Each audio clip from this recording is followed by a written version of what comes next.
নমস্কার, ইউনিক সহজ রেসিপিতে সবাইকে স্বাগতম।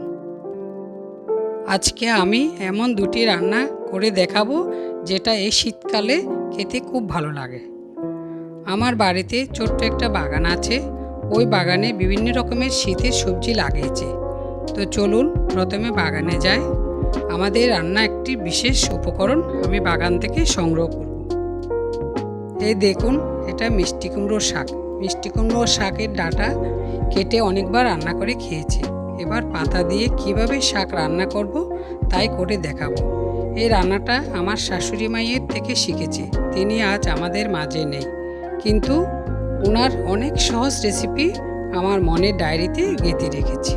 তাই এইসব রান্না যখন করি বারবার শাশুড়ির কথা মনে পড়ে। প্রথমে কুমড়ো পাতা ধুয়ে 5-6টা নিয়ে একসাথে করে পেঁচিয়ে সরু সরু করে কেটে নেব। বাকি পাতাগুলো একইভাবে কেটে একটা পাত্রে নিয়ে 1 চা চামচ লবণ দিয়ে হাতের সাহায্যে মেখে নেব, যাতে কুমড়ো শাক থেকে জল বের হয়ে আসে।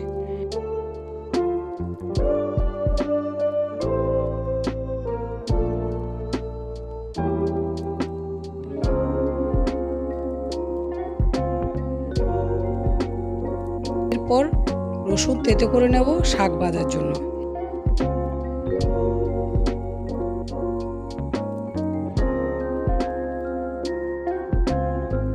এবার একটা প্যানে 1 টেবিল চামচ তেল দিয়ে তার মধ্যে 2টো শুকনো লঙ্কা ভেজে তুলে নেব।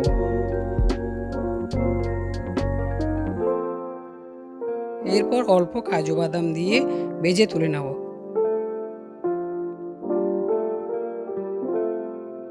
ওই তেলে থেতো করা রসুন বাদামি করে ভেজে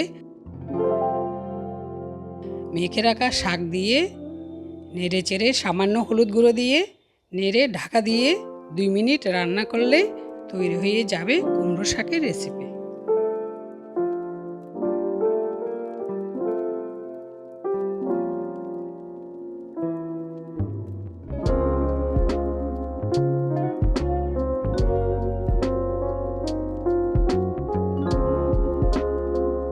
এবার দ্বিতীয় রান্নায় চলে যাব। প্রথমে গ্যাসের চুলায় রুটি চেকার হাতা বসিয়ে 2টো গোল বেগুন সামান্য সরষের তেল মাখিয়ে গ্যাসের চুলায় দিয়েছি।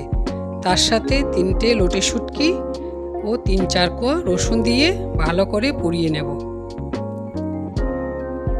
তারপর পুড়িয়ে নেওয়া শুটকি জলে ভালো করে ধুয়ে নেব।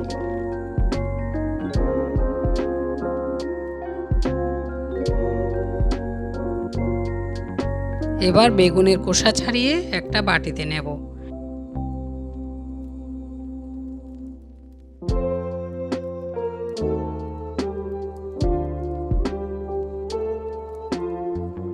এর মধ্যে পুড়িয়ে রাখা রসুন, কুচনো পেঁয়াজ, আধা চা চামচ লবণ, পুড়িয়ে রাখা শুটকি ছোট ছোট করে ছিঁড়ে দেব।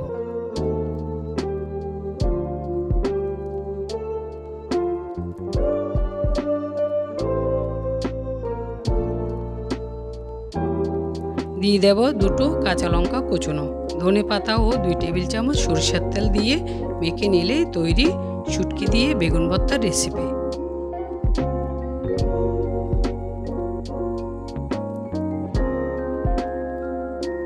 এই বেগুন ভর্তার রেসিপি শাশুড়ি মায়ের হাতের বানালে একটা অন্যরকম ফিলিংস হতো, কিন্তু ওনার বেগুন ভর্তা বানানো পদ্ধতি আমি মনের কোটায় তুলে রেখেছি। 2টো রান্না আপনাদের কেমন লেগেছে কমেন্টে লিখবেন। ভিডিওটা পছন্দ হলে লাইক, শেয়ার ও সাবস্ক্রাইব করতে ভুলবেন না।